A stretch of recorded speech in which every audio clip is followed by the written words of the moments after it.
How do insurance companies actually operate? Because I was told that only risky people get insurance. Is that true? Hey y'all, it's Minna, and you're listening to The Policy Prescription, a podcast focused on open discussion of health policies and how they impact professionals in the medical and legal fields. We're going to be delving into topics such as abortion and maternal health, Medicaid cuts, and healthcare in rural America, and most importantly, the implications of recent policies on American healthcare. We're bringing into the studio esteemed faculty from respective universities across Texas and across the country, and professionals in the medical and legal fields alike, doctors, OB-GYNs, lawyers, and students like me. For so long, we have been left uncertain and unable to mitigate the changes happening around us. This podcast aims to break that cycle. Our goal? It's simple: to advocate for better health policies and to educate our communities on the recent changes happening around us. These discussions need to happen, and they need to happen now. Stay tuned. Hey y'all, it's Minna, and you're listening to The Policy Prescription. I'm thrilled to start today's episode because it's the first episode of our newly launched podcast. But today I also have with me a guest speaker who I believe is the perfect expert to talk about the issues we're going to be discussing today. So a professor in the Department of Government and the co-director of the Politics of Race and Ethnicity Lab at UT Austin. He's the current instructor for the public policy course in the Bridging Disciplines program, and he has received his PhD from the University of Illinois Urbana Champaign. Professor McDaniel, thank you so much for joining us today. Thanks so much for inviting me. Absolutely. So walk us through your background. What drove your interest towards research, public policy, and those areas? It's kind of a weird route that I took. I'll admit I was not the greatest high school student, mainly because I let other things distract me. But around my senior year, all of a sudden things started to click. And my goal really was to be a history major. But of course, didn't have a history major, so I became a political science major.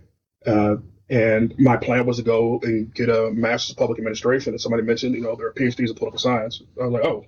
And I kind of went down that route, and I'm very glad I did. I love what I do. I would say my interest in policy was really peaked in my grad programs, like studying interest groups, studying the bureaucracy. Now, the work that I mainly did focused on religion and politics and racial and ethnic politics. But I also become really interested in what policy meant. And I spent 2 years on the Robert Wood Johnson Health Policy Scholars postdoc, and that really got me interested in policy and health policy in a variety of ways. And it's something that I think we don't spend enough time talking about. We can talk about who the players in the game are, but we can't really tell you what the outcome was. And if we really want to understand what government's doing, we need to understand policy. And that is, to me, is critical that for a democracy to work, the citizens need to understand the policies that are being created. Absolutely. No, I absolutely agree. Thank you for sharing that. So the topic of this discussion is American healthcare. It's very controversial, it's very broad, and it's fluid as well. So I wanted to ask you, first off, what does healthcare mean to you? That is a great question. It's something that's kind of difficult to tackle. So at the base, you can think of healthcare as the clinical setting, as providing care from a specialist. You can also think of it as ways in which you try to maximize your health. So what you eat, the exercise, that can be part of a healthcare regimen. I guess the best way that I would like to think about healthcare is practices to maximize someone's health. Absolutely. How does healthcare impact you? So healthcare is very important. We know that healthcare early on matters, that the lack of healthcare early on has huge impacts later in life. And it matters throughout the various stages. I think, one of the things we look at a lot of times in mortality rates is the mortality past the age of 5, because that's when, most diseases will kill children. But if you make it to the age of 5, they're pretty good. And also the age of 25, making it into adulthood. That I think in the very early stages, we pay attention to it. In the very late stages, we pay attention to it. But there is something about just routine checkups throughout that we need to be aware of. And if there aren't any major complications, the healthcare system will just become almost like an oil change. It won't be something that's vitally important, but just something just to check in, make sure everything's okay. Yeah. And in American healthcare, we do tend to focus more on the issues in the system, right? But in your view, what are some achievements that American healthcare has seen in recent years? Well, I think one thing we've been doing a better job at is preventative health. So the U.S. was a laggard when it came to preventative health, and one of the reasons why U.S. healthcare is so expensive is because of a lack of interest in preventative health. We've improved on preventative health, and I think we're trying to find ways to make healthcare more accessible to individuals. So with post pandemic with telehealth, I think that's made it a lot easier. So I think the preventative side is where I think we've been the most successful. Absolutely. What continues to be some ongoing concerns you feel are present regarding healthcare in America? One, I do think we're not as focused on the preventative side as we should be. We're more focused on treatment as opposed to prevention. And I think right now, with just the general decay of trusted institutions, that there are some very good medical recommendations out there that people are no longer following. And so I think right now with the current measles outbreak, this is a sign of what's going on.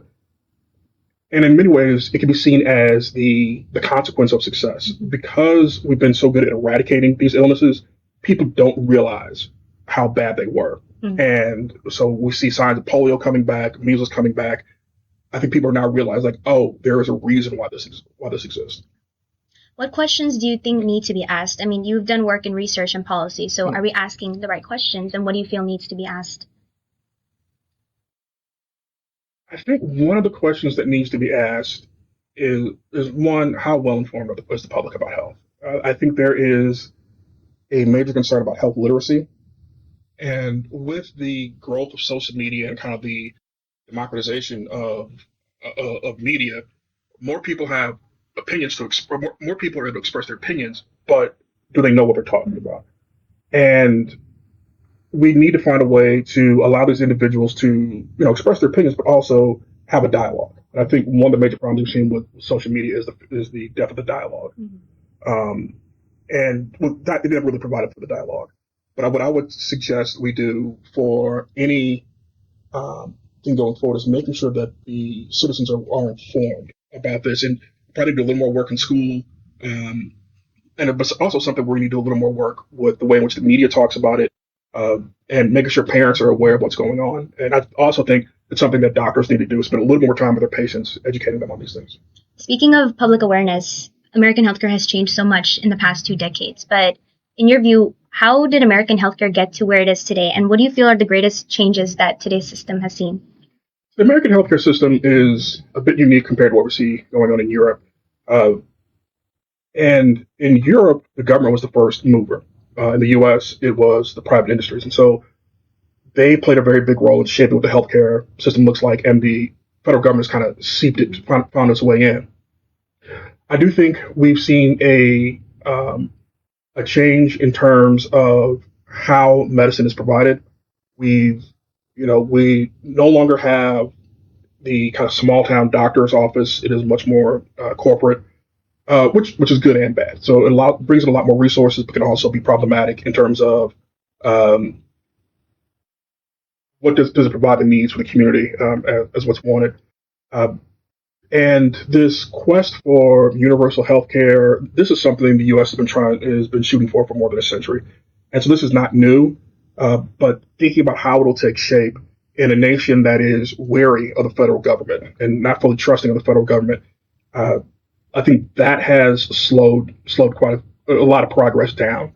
But I do think looking at the past 20 years with the ACA, we've seen a lot more people gain access to healthcare, and it's been seen as a benefit for them, but also making preventative care free. I think that has a lot of people to invest in it. However, this increased distrust has been a counterbalance to that. So it may not have been as successful as people may have wanted. Absolutely. And in comparison to our international counterparts, people would describe our healthcare system as more free market, as more capitalistic. And so with that in mind, what does that mean for healthcare? What is a free market and capitalistic healthcare system? So within a free market system, healthcare is a privilege. That if you show you have enough skill or you've earned enough money, then you get healthcare, as opposed to healthcare being a right. So for many people, healthcare is perceived as a right. Those who want universal healthcare see this as a right, whereas others see this as a privilege. And you're seeing an increasing number of countries moving to healthcare as a right, as a right to health. And within a free market system, what's going on is it's really much more individualized. It's about what the individual can afford as opposed to what might be good for the collective. And so for some, that is seen as freeing, like I have the freedom to do these things. But for others, they see this as coercive as well, because it leads to a lot of neglect. And keeping somebody from doing something is just as coercive as not equipping somebody to accomplish something. And this emphasis on, don't tell me what to do runs into problems because not telling me what to do means you're also not equipping me to do things properly. In addition to these problems, with a free market healthcare system, it's difficult to keep it from becoming expensive. And that's how Americans feel about healthcare. If we're looking at America's share of the GDP in regards to healthcare spending, it is the highest in comparison to other nations. But why is spending so low in the public sector?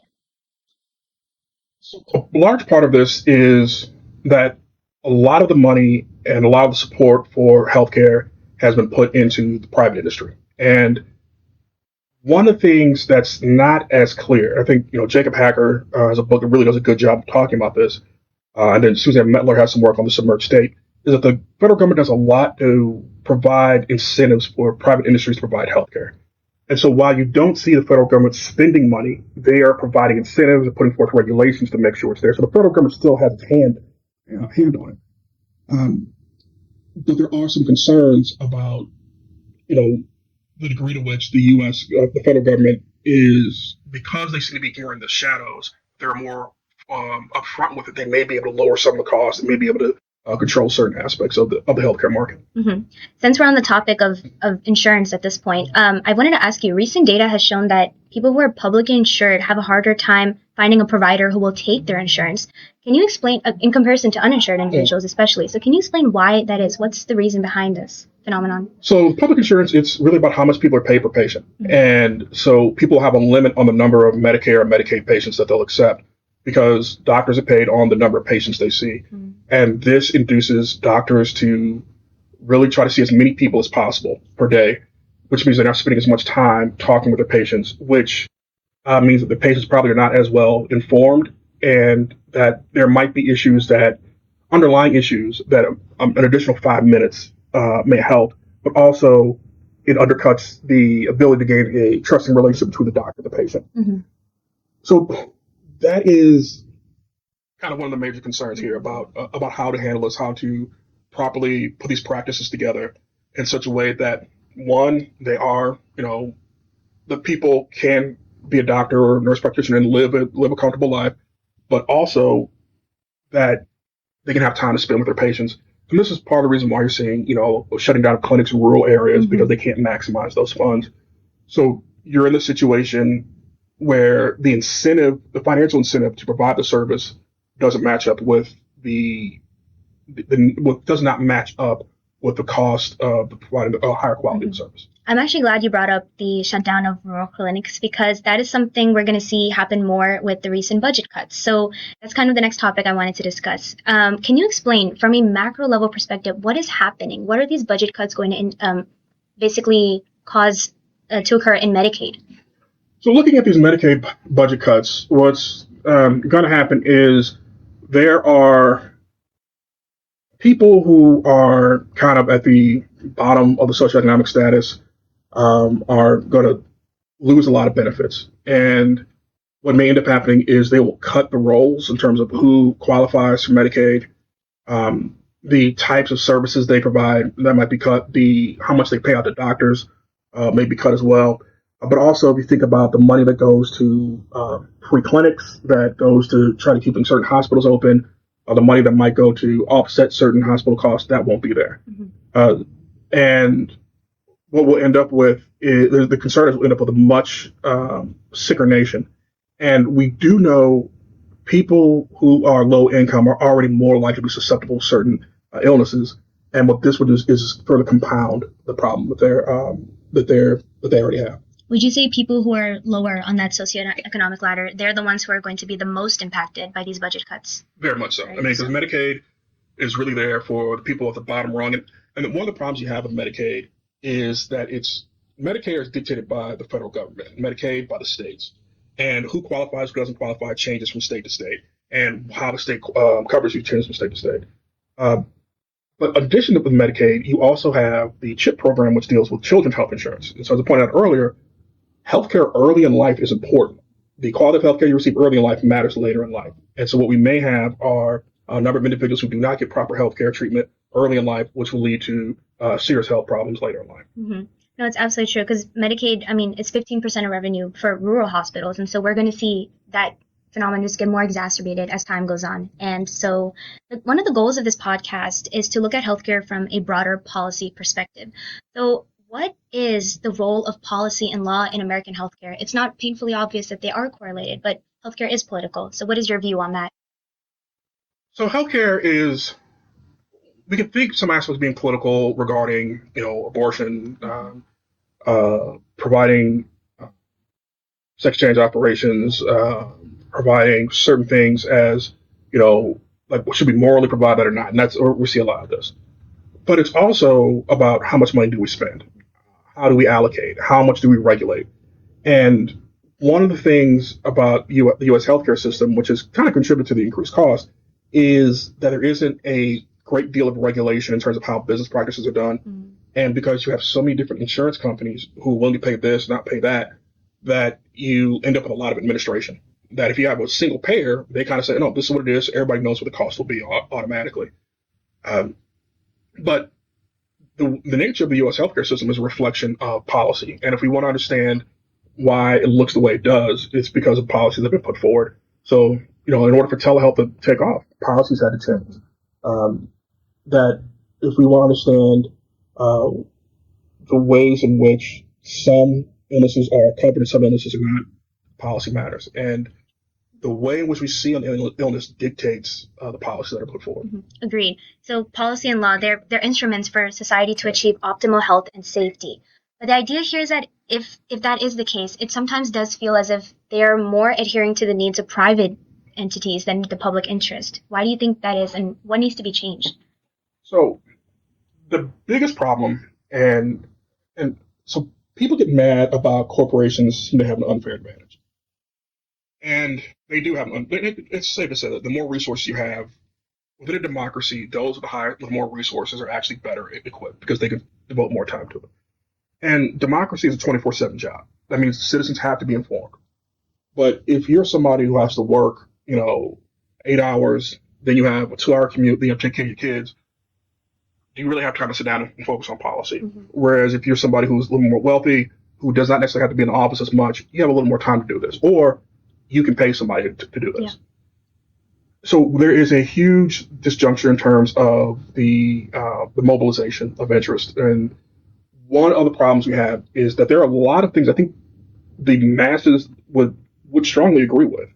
But because of differences in information levels, the way in which it's framed, a lot of people will reject it. But also the political process is so long, drawn out, and messy that those who are well informed and know how it works, they can handle it. They have no problem seeing how the sausage is made.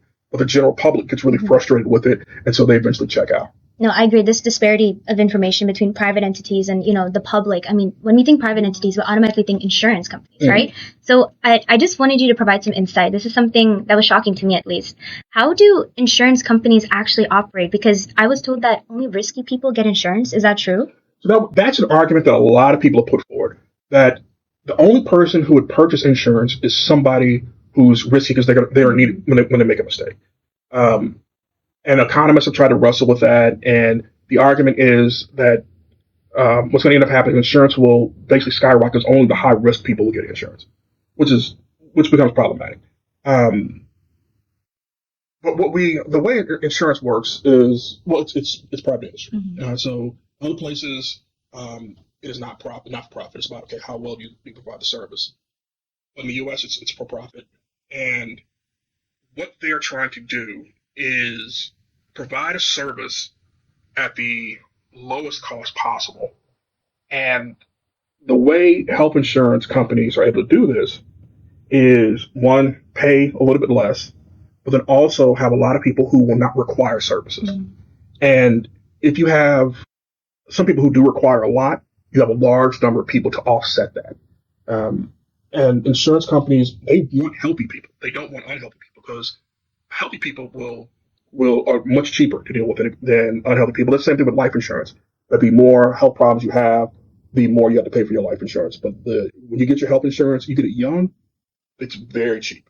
But if you get it, I'm 49. If I got it now, I'd be paying 3 times as much than if I tried to get it when I was 25. Yeah, yeah. It's like this complex. It's almost like a teaming up of private entities and the government. So most of our viewers are college students right now. I'm sure many of us have loans taken out. I do personally. And so I wanted to ask you, is this another instance where we see a government-private entity partnership almost?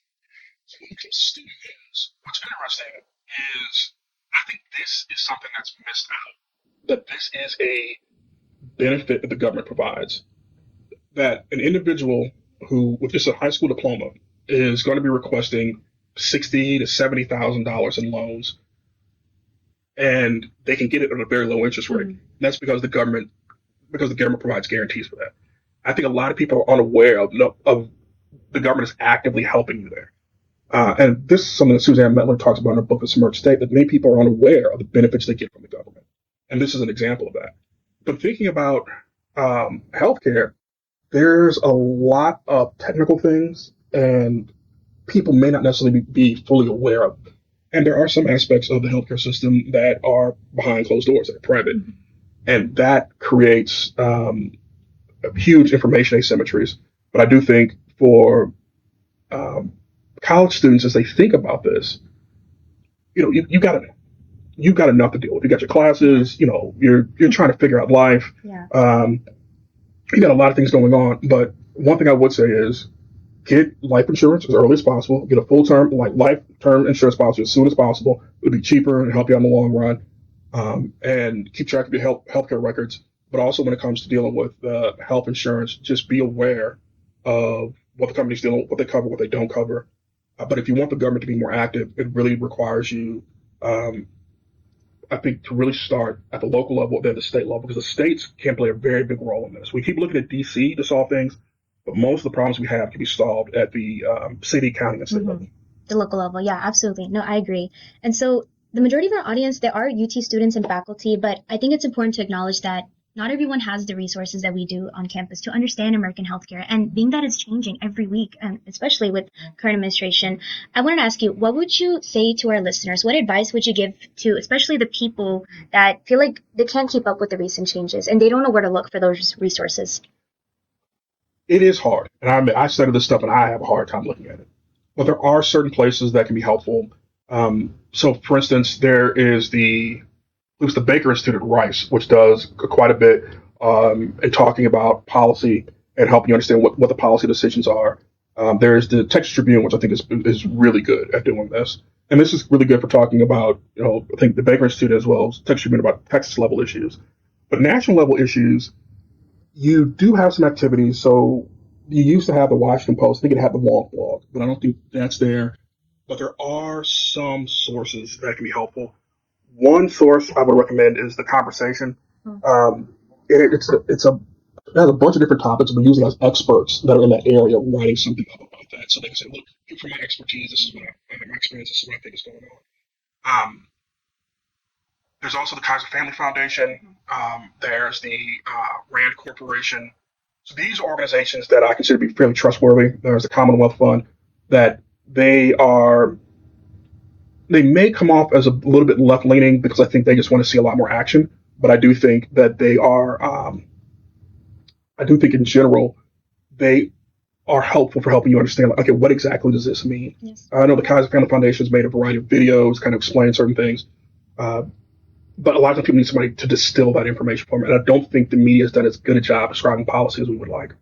This has been an incredible discussion, Professor McDaniel. Do you have any parting words for our audience?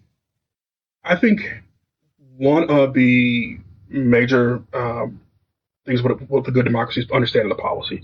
Understand the policy. Don't focus on what the person's saying, but actually looking at the actual policy. What does the policy actually do? That requires a higher level of expertise. But once you've done it for a little bit, it's a bit of a steep learning curve. But once you do it, you get used to it. And take the time to look at places where the person will be punished if they get it wrong. So it's one thing for somebody to go and say whatever they want to say. You want somebody who you know will face severe consequences if they're giving you misinformation. Thank you so much for your time. Thank you.